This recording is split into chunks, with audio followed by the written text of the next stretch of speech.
Good evening and welcome to another edition of Tok Piksa. I'm Neville Choi. We begin our first two segments with the new Public Service Management Act 2014, and later we shall conclude with maritime safety issues. The national government's arm of delivery is the public service. It is expected to deliver to the people of Papua New Guinea the basic services they deserve. The review of the Public Service Management Act has catered for some changes to ensure citizens benefit and are part and parcel of the developments taking place in the country. We join Fabian Hakalitz, who gives us insights into this new Public Service Management Act 2014 and how this act is expected to change the public service. Hello and welcome to Tok Piksa, all the way from beautiful Medang, the Pearl of the Pacific. I am on board a ferry boat for the Ramuniko mine, and we have just returned from Basamuk Refinery. Behind me is the famous Medang Lighthouse, and we are heading towards Medang town. Hope you enjoy our show tonight as we bring you more stories from beautiful Medang. Enjoy. Now give thanks to the good Lord above, for His kindness, His wisdom and love, for His land of our fathers so free, Papua New Guinea. The new Public Service Management Act 2014 was passed by Parliament on September 5 this year. It was certified by the National Parliament Speaker on September 19th and replaces the 1995 Act. The Personnel Management Department successfully brought into operation the new Public Service Management Act 2014, effective as of October 1. The new act was one of several important administrative and legislative reforms the Personnel Management Department was tasked to implement by the O'Neill Dion government as per the Alotawa Code 2012. Other new reforms include the new Public Service Employment Regulations 2014 on employment of departmental heads, provincial administrators, district administrators, and chief executive officers. The new Public Service Employment Regulations 2014 on employment of citizen and non-citizen technical advisors. The new performance-based contract of employment and standard terms and conditions of employment of departmental heads, provincial administrators, district administrators, chief executive officers of statutory bodies, and senior officers holding contract positions. The Act comes with new changes and provisions, as explained by Acting Deputy Secretary, Public Service Reforms, Agnes Friday. Changes to the new Act is also as a result of some, experiences, practical experiences. For some, the Act is not working, so let's make some changes to certain provision in the Act. And then we also consider it's a cumbersome process in a selection and appointment of departmental heads. An aging public service kills the competition, as described by participants on the retirement age question. So it also says NEC may appoint a departmental head for a mutually agreed period after attaining the age of 60 years until attaining the age of 65. So for departmental heads, if they have a contract for 4 years, they can stay until they're 65 years. Also, not like Yumiol, other officer. 65 years is the compulsory age retirement for them. For other officer, if we decide to go, like when we talk age 50, if you decide to go, you can go, but in the interest of the state. Otherwise, you can stay until you reach the compulsory retirement age, and that will be in this table in the Act.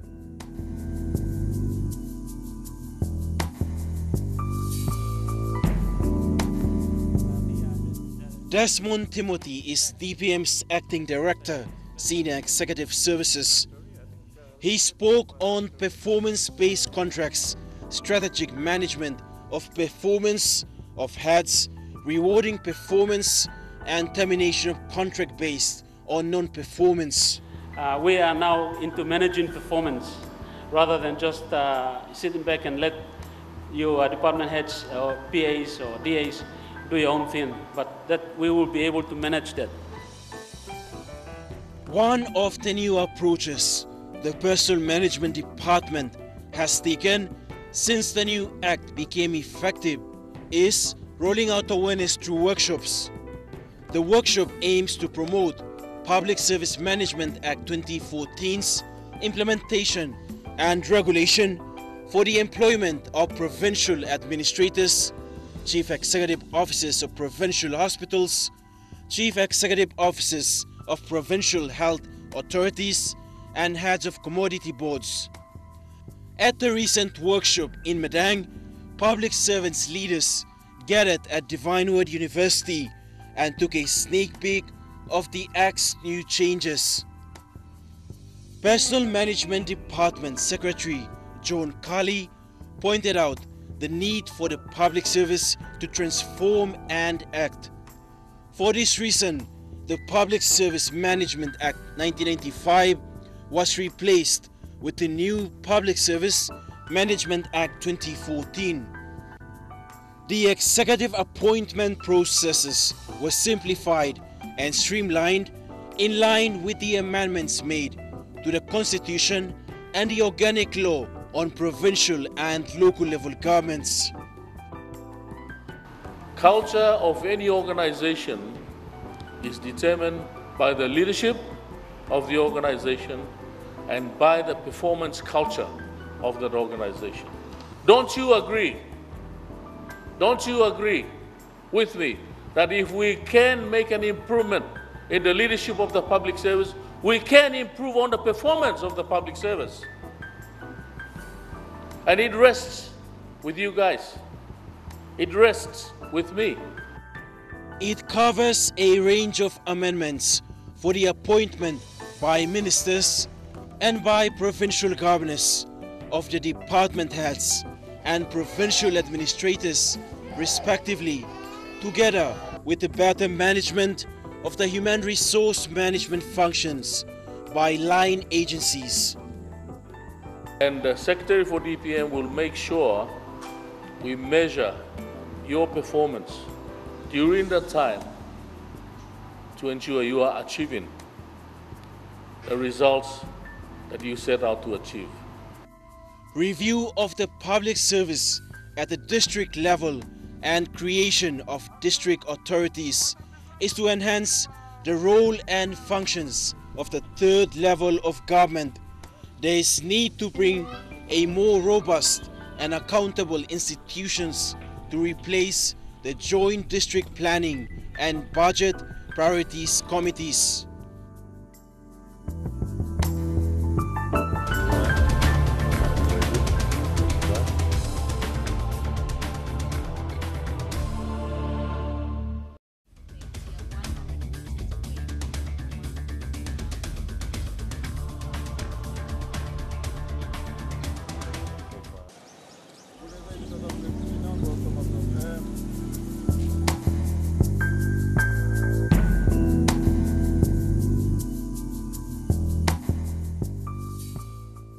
A major change in the new Act is the creation of the Ministerial Executive Appointment Committee, MEAC, chaired by the Public Service Minister, with a Portfolio Minister as a member. The Public Service Commission, PSC, and the Central Agencies Coordinating Committee, CACC, have been removed from all selection and appointment processes of agency heads in the National Public Service. The Ministerial Executive Appointment Committee's role is to advise the National Executive Council on appointment and removal of agency heads governed by the Constitution.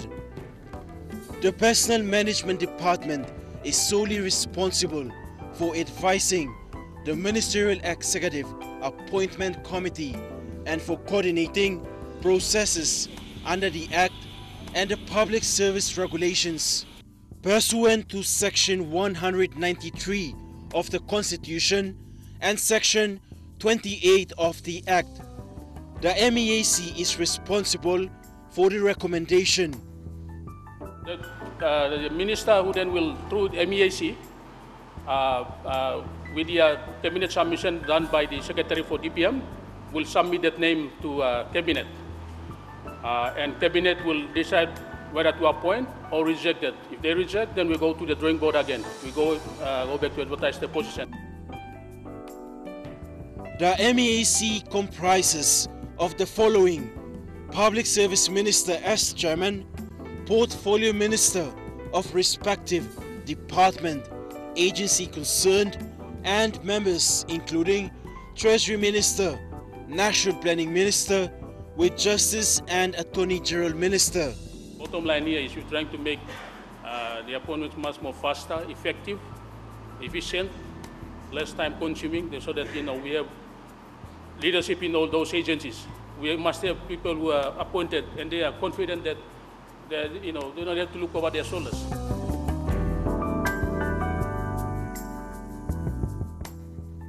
The Public Service Management Act 2014 has additional functions that call for political bureau partnership between provincial and district administrators with their open MPs. This means all members of parliament will now work in consultation with the provincial and district administrators. Personnel Management Department Deputy Secretary Policy Tai Sansan speaks on the appointment process and additional functions. But for this to function, cooperation is important for service delivery to be realized. This is in addition to functions specified in Section 74 of the Organic Law on Provincial and Local Level Governments. The Administrator is the Chief Advisor to the Governor and Provincial Executive Council. We need services to be delivered to our people, and for this to be realized, there has to be partnership, cooperation between all three parties, the PA, the DA, and the open member. The District Administrator is the Chief Advisor to local level government, responsible for planning and project development, supervising officers within the district. Requires a revision to the job description of the DAs, so please, DAs, you need to sit down with your provincial administrators to revise your job descriptions to take into account the new Participants like Thomas Tumun, Simbu Governor First Assistant Secretary, is happy the new law allows partnership between political heads and bureaucrats, but fears MPs might override powers within the provincial and district level. In my mind, I see that as a threat to the system, that people will come in to make demands for those key positions of administrator, of district administrators. But like I said, it's a new initiative. We'll see how far it will go.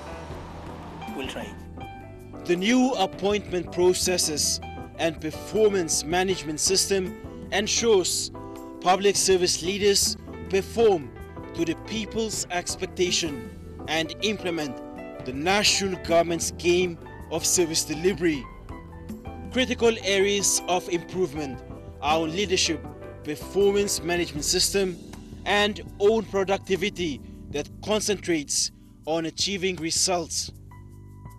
And some of the key components in service delivery are critical, and they are: one, leadership, governance, and performance management.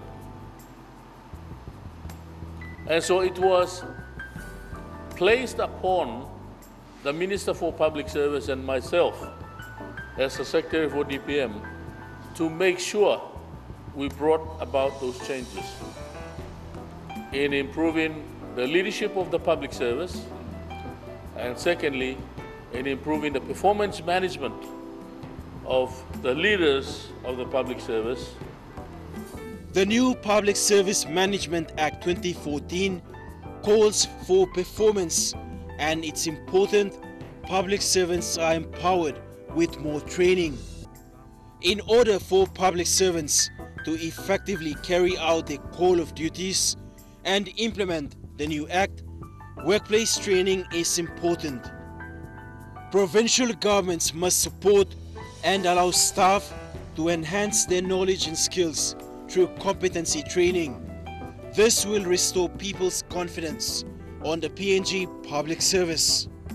In the learning and development atmosphere, where we are addressing the leadership of the public service as well as improving the skills and competencies for the mass of the public service.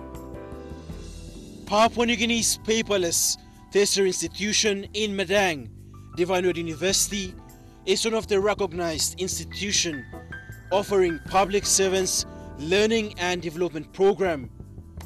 Regional training centers will be reopened to deliver programs with extension support to the autonomous Bougainville government.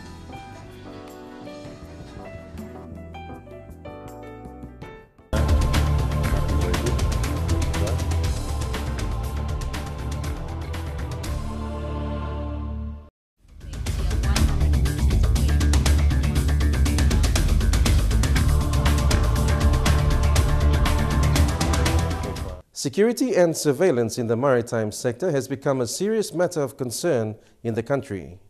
As Papua New Guinea continues to develop towards being a major competitor in the global market, there is a strong need for tough measures to be enforced for effective compliance in the sector. This and other key issues were discussed at a recent maritime seminar held in Madang.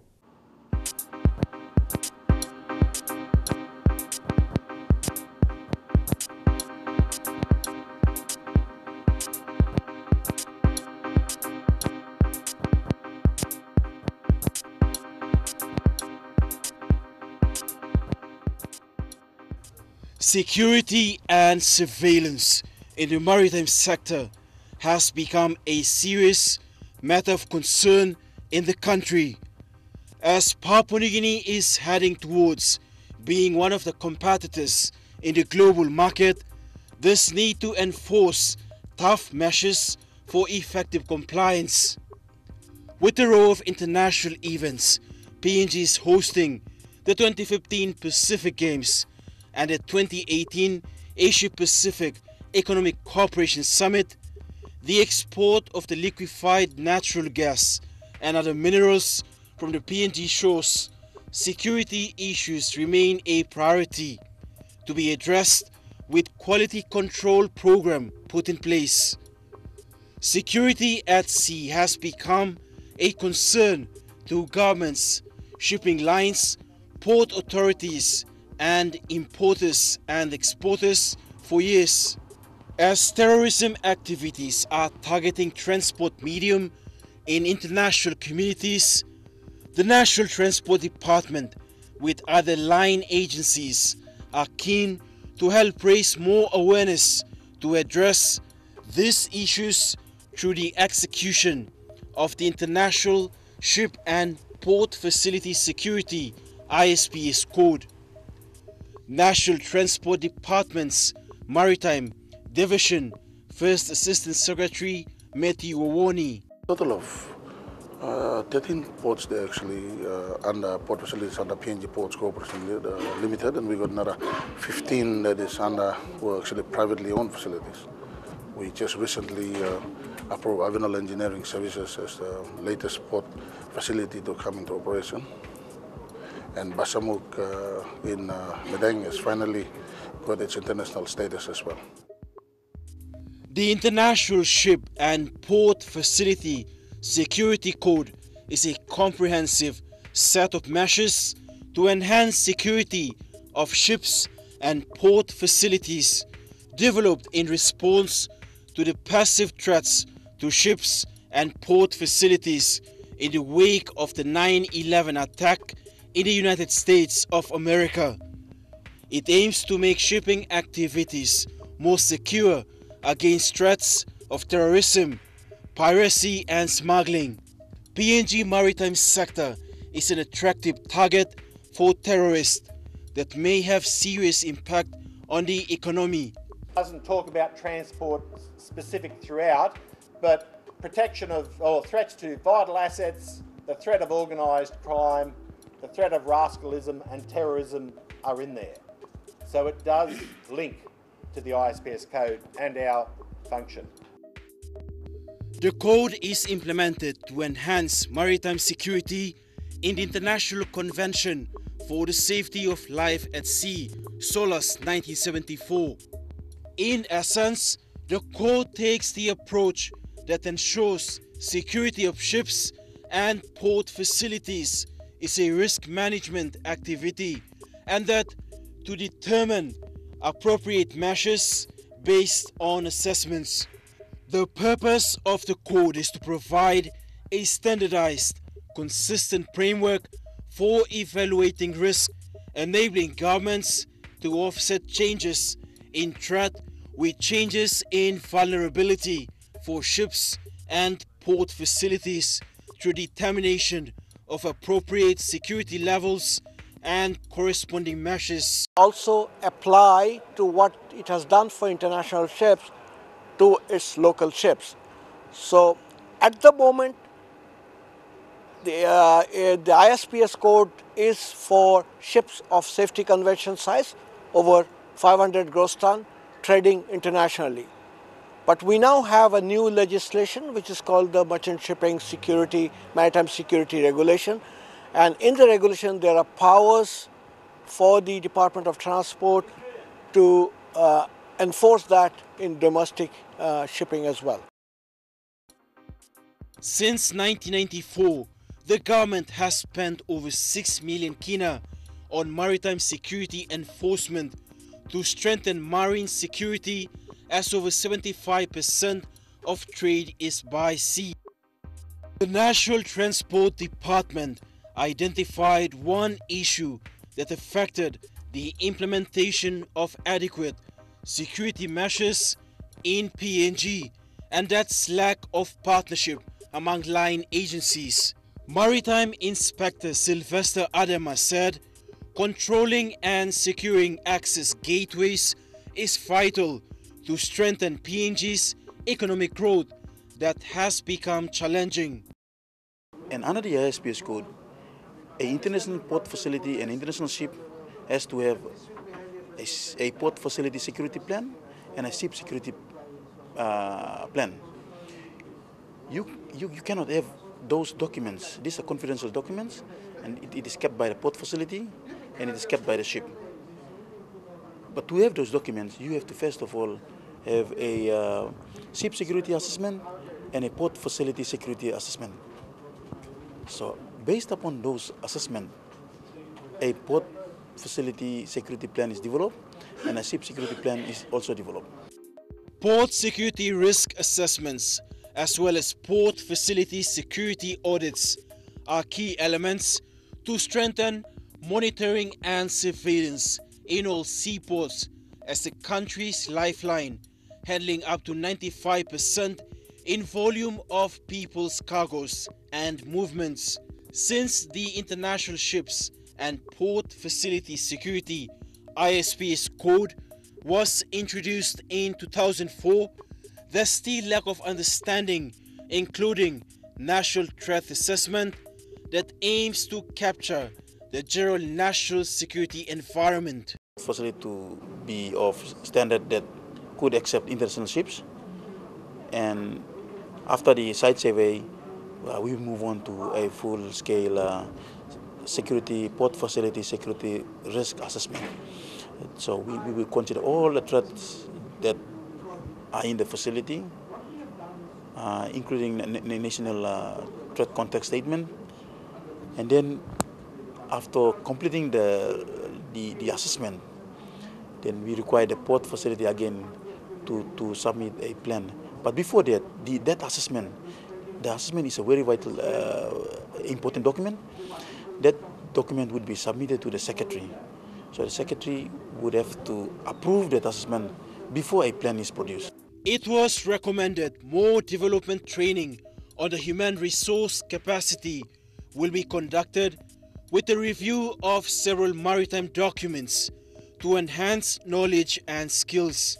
The United States Coast Guards have praised PNG for taking the lead in implementing the International Ships and Port Facility ISPS code in the Southwest Pacific.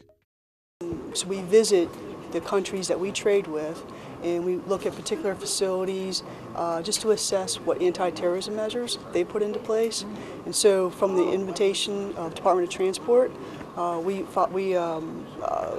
went on the facility with Sylvester, and we were looking at all of their measures that the facility put into place, and they showed us around, gave us a tour. They explained all their procedures to us, and that tells the U.S. that the facility has implemented the international code for port facility and security. They're doing what they're supposed to do. DOT, Department of Transport, is monitoring that. And as for the U.S., we're very happy to see what the facility and Department of Transport is doing. The implementation of the International Ships and Port Facility ISPS code allows PNG ships trading into U.S. and other IMO certified countries to be graded as low risk and access. We also visited Ramoniko Refinery at Basamuk, Raikos district of Madang. The team met with Ramoniko's Phil Alcon and issued the Statement of Compliance and Port Facility Security Plan. Security contracts is in place, we have the plan. So we start drilling and training according to the plan and our security levels. Due to its overseas trading, the Transport Department can now carry out inspections every 5 years. The Basamuk Wharf is one of the 30 seaports in PNG that are ISPS compliance. And on that note, we end another edition of Tok Piksa. Until we do this again, I'm Neville Choi. Good night.